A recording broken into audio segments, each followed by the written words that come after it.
Alors, la deuxième étude que je vais partager avec vous, alors celle-là est super intéressante. Alors, c'est pas la première fois qu'elle est présentée. Ils avaient présenté déjà une première partie, et là, c'est la deuxième partie. Elle est publiée en même temps dans l'European Heart Journal. APAF-CRT, alors c'est quoi le principe? C'est des patients qui ont une FA permanente, donc au moins 6 mois, et on a décidé de les laisser en FA. Il n'y avait que 10% des patients qui avaient déjà eu des échecs d'ablation de FA, qui avaient des QRS fins et qui avaient eu au moins une hospitalisation dans l'année pour de l'insuffisance cardiaque. Je peux vous dire déjà les caractéristiques de la population.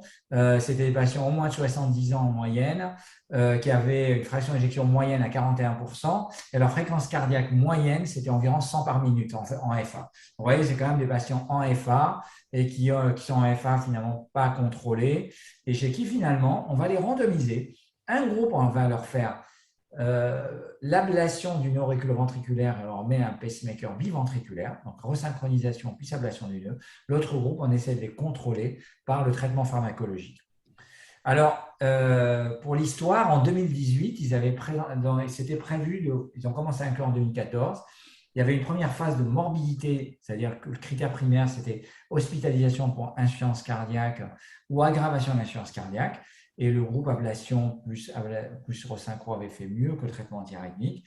Et c'était prévu de poursuivre les inclusions pour évaluer un critère dur qui est la mortalité totale, c'est ce qui présente ici et qui est publié dans l'European Heart Journal en même temps. Donc, 133 patients, ce n'est pas une énorme étude, 73 ans d'âge moyenne, et l'étude a été interrompue précocement pour un bénéfice après 29 mois de suivi. Vous voyez, ça fait. Alors, dans le groupe ablation, il y avait 63 patients. Ils pouvaient avoir un DAI ou pas s'il y avait indication. Dans le groupe Dorax, il y avait 70 patients qui pouvaient aussi avoir un DAI si besoin, mais ils n'avaient pas ni l'ablation du nœud ni la resynchronisation. Ils essayaient d'optimiser leur fréquence cardiaque lorsqu'ils les revoyaient un mois. Dans le groupe ablation, vous voyez, ils avaient en moyenne, ils les réglaient à 70 par minute au niveau du pacemaker, entre 70 et 75.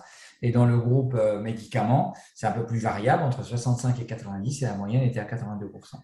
Et la différence sur la mortalité totale est significative. Avec le taux de mortalité dans le groupe ablation nœud et CRT, c'est 11%.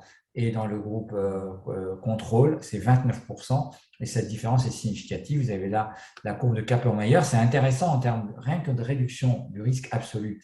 C'est moins 27%, ce qui veut dire qu'il faudrait implanter un peu moins de 4 patients pour éviter un décès sur un suivi de 4 ans.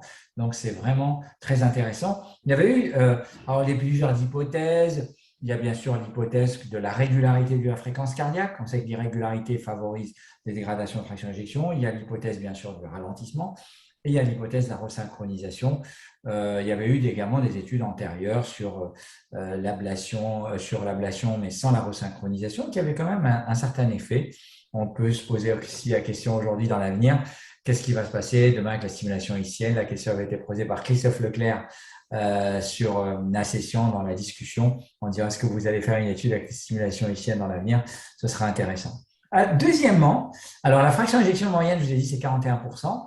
Il n'y a pas d'impact que la fraction d'éjection soit à moins 35 à plus de 35. On ne sait pas trop combien de patients qui avaient une fraction d'éjection normale. Mais voilà, vous voyez, l'amplitude du bénéfice était la même, que la fraction d'éjection était à moins 35 ou à plus de 35. Donc, c'est vrai, Grégoire, en gros, maintenant, c'est le patient insuffisant cardiaque qui est en FA. Soit on va l'ablater de la FA parce qu'on dit on a des bénéfices et c'est une indication de classe 1 dans les recommandations sur la FA, de l'ablater de la FA. Soit on décide de juste contrôler la fréquence. Et maintenant, on a une étude qui montre un bénéfice de l'ablater du nœud et de lui mettre une resynchronisation. Et c'est des patients qui avaient des QRS fins. Alors voilà, c'est des patients qui n'étaient pas lents, ils étaient relativement rapides. Moi, j'ai dit 40% de fraction d'éjection. Mais vous voyez que leur conclusion, c'est sur la dernière ligne, que cette étude vient renforcer cette indication comme un traitement de première intention en cas de FA permanente, de QRS fin, avec une hospitalisation pour l'insuffisance cardiaque dans l'année. Donc, c'est voilà, donc c'est vrai qu'en rythmologie, au niveau des devices aussi, il y a pas mal de choses et beaucoup de choses aussi à venir, des recommandations demain, etc.